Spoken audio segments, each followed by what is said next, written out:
दीर्घ 5 वर्ष ऊर्ध्व है गाँव में रही उत्कट पानी समस्या। ए नहीं ग्रामवासी माने जेते दाबी आपत्ति कले भी कहीं कर्णपात करूना। गाँव में ओभरहेड पानी टांकी निर्माण होइथिले भी पाइप संयोग होई नथिबारु काहारी घर को पानी आसुना। तेणु शेष में गगरा बाल्टी रास्ता उपरे रखी मयूरभंज जिला मुरोडा ब्लॉक अंतर्गत कोही पंचायत राईडिहा ग्रामवासी माने रास्ता अवरोध करिसंती। कलेक्शन दिया ही नहीं कि काहारी घरे पानी आसुनी हैला हमर एतकी सार समस्या आउ जेते ऊपर लोक को जणैले भी सार केही हमकु जे सहायता करू नांती। बाबू भाई एरका सब आस्थिले पहिले 7 दिन भितरे पानी दबा बोली ताई हमें देखी देखी 6-7 मास 8 मास वर्षे लागला कहीं पानी टूटाल आसीनी कि काम कंप्लीट केनी जायगा रे हेइनी। कोन दाबी रखिबे सरकार को आमर सब दाबी बोली किछि नहीं धरना सबू आमर गाँ लोक सब पानी पीते पाऊ नांती गाधेते पाऊ नांती खाइते पाऊ नांती घरे घरे पाइखाना आडे सार पानी नहीं लोक केमती किस करिवे। तबे ग्राम रे ओभरहेड पानी टांकी निर्माण परे ग्रामवासी माने भाबिथिले तांकर पानी समस्या दूर होई जिवो, किंतु 4 वर्ष हैला पाइप संयोग कार्य आज पर्यंत संपूर्ण होई न परिबारु पानी पाई बहु असुविधार सम्मुखीन हेउछंती ग्रामवासी। बारंबार ए नहीं स्थानीय प्रशासन और विभागीय अधिकारी को जणाइथिले भी कौनसी स्थायी समाधान न हेबारु ग्रामवासी माने तातिथिले। आउ आज 12 माइल गड़िया मुख्य रास्ता उपरे गगरा बाल्टी रखी रास्ता अवरोध करी बसी रहिथिले। तेणु सही रास्ता रे यातायात संपूर्ण ठप होई जाइथबा बेले खबर पाई घटनास्थल रे मुरोडा पुलिस विभागीय जंत्री एवं संपृक्त ठेकेदार पहुंची ग्रामवासी सहित आलोचना करिसंती। ए पानी नहीं पा कितना दिन हलानी ए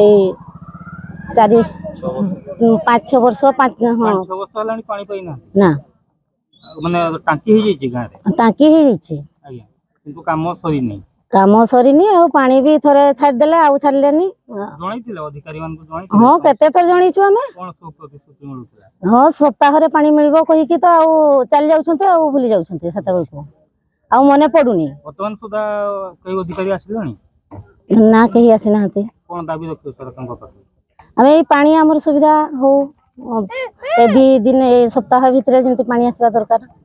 तबे ठेकेदारन ठारू मिलिथिबा सूचना अनुसार जल जीवन मिशन योजना अधीन रे हेउथबा ओभरटेक पानी टांकी काम चालुथिले भी बिल मिली नथिबारु अर्थाभाव हेतु कार्य संपूर्ण होई पारि नथिला। ग्रामवासी सहित आलोचना करी अधिकारी माने 7 दिन मध्य पानी जोगाण व्यवस्था संपूर्ण करिवार प्रतिश्रुति देबारु ग्रामवासी माने रास्ता अवरोधरु ओहरी जाइछंती। तेणु खाली देखिबाको बाकी रहिला जे सतरे कोन राईडिहा ग्रामवासी माने 7 दिन रे पानी पाइबे ना केवल अधिकारी प्रतिश्रुति सीमित रही जिवो। आमर असुविधा होउची आमर दीर्घ 5 वर्ष पूर्व पानी टांकी काम आरंभ होइतिला निर्वाचन पूर्व बधे प्रोजेक्ट ये हेतिला सेटा सैंक्शन नै कि प्राय तो 6 वर्ष हेलानी 2026 आसलानी मैक्सिमम तो 6 वर्ष हो जिवो तो से कामटा कंप्लीट हे पारुनी ये करूची सी करूची प्रतिश्रुति विभिन्न प्रकार चारियाडू आसुची किंतु सेटा सफल माने उपभोग करि पानांती उपभोक्ता माने ठीक अछि।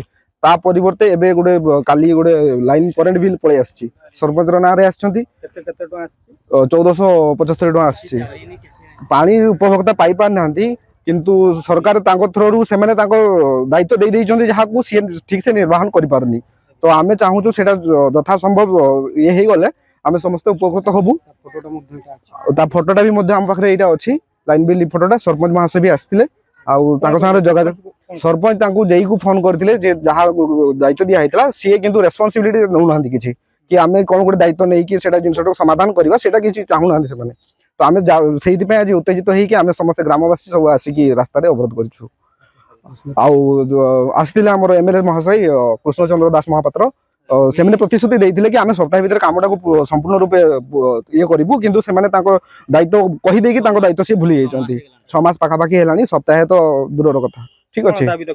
दाबी निहाती एइथिर पई रखिबु जेतु सरकार काम देइछंती समस्त को सहयोग करूछंती समस्त को ये करूछंती कि आमे एम्ति कोन हेइ गलु कि आम ग्रामवासी कोन एम्ति गुडे हेइ गले हमकु से जिनस गुडा को मिली पारु नै समस्त सब प्रकार चारियाडे गाँ ଅଲଗା ଜାଗାରେ ପରେ ଆରମ୍ଭ ହେଇଛି। ହଁ ଅଲଗା ଜାଗାରେ ଚାରିଆଡେ ପରେ ଆରମ୍ଭ ହେଇକି ବି କାମ ସରିଗଲାଣି, କିନ୍ତୁ ଆମ କାମଟା 5-6 ବର୍ଷ ପୂର୍ବରୁ ଆରମ୍ଭ ହେଇଥିଲା, କିନ୍ତୁ ସେଇ କାମଟା ହେଇପାରୁନି ଏବେ ସୁଦ୍ଧା। ତ ଆମେ ଚାହିଁବୁ କି ସରକାରଙ୍କୁ ନିଶ୍ଚିତ ଭାବରେ ଆମ ସହିତ ଆସି ଯୋଗାଯୋଗ କରନ୍ତୁ, ଆଉ ସେ କାମଟାକୁ ସୁଚାରୁ ରୂପେ ତୁଲେଇକି ଆମକୁ ଯଥାଶୀଘ୍ର ପିଇବା ପାଣି ଦିଅନ୍ତୁ। ଗ୍ରାମରେ କେତେ ଅବସ୍ଥା ହେଇକି ଅଛି, ରୋଗ ବେମାରରେ ସମସ୍ତେ ପଡୁଛନ୍ତି, କିନ୍ତୁ ପାଣିରେ ଏମିତି ଗୁଡେ ଅବସ୍ଥା କି ଦେଖନ୍ତୁ କୂଅ ବି ଠିକ ସେ ସଫା ହେଇପାରୁନି, ବର୍ତ୍ତମାନ ଟ୍ୟୁବୱେଲ ଅଧିକାରୀ ପହଞ୍ଚିଲେଣି କେହି ପହଞ୍ଚି ପାରୁନାହାନ୍ତି। ଆମେ ସମସ୍ତଙ୍କୁ କଣ୍ଟାକ୍ଟ କରୁଛୁ, କିନ୍ତୁ ସେମାନେ ତାଙ୍କ ରେସ୍ପନ୍ସିବିଲିଟି ନେଉନାହାନ୍ତି କି କେହି କଲ୍ ରିସିଭ୍ କରୁନାହାନ୍ତି। ଆମେ କଣ ତାଙ୍କ ଘରକୁ ଯିବୁନି? ସେମାନେ ଆସିବା ଦରକାର, ଆମ ଗାଁରେ ସମସ୍ତଙ୍କୁ ବୁଝେଇବା ଦରକାର କି ପାଣି ଆସିବ ନ ଆସିବ, ଆଉ ଏଇଭଳିଆ ଅସୁବିଧା ସେଇଭଳିଆ ଅସୁବିଧା, ସେମାନେ କିଛି ତାଙ୍କ ଥ୍ରୋରୁ ରେସ୍ପନ୍ସିବିଲିଟି ଇଏ କରୁନାହାନ୍ତି। ମୟୂରଭଞ୍ଜ ଜିଲ୍ଲା ମୁରଡ଼ାରୁ ଜ୍ଞାନରଞ୍ଜନ ବେହେରାଙ୍କ ରିପୋର୍ଟ, କୋଣାର୍କ ଲାଇଭ୍।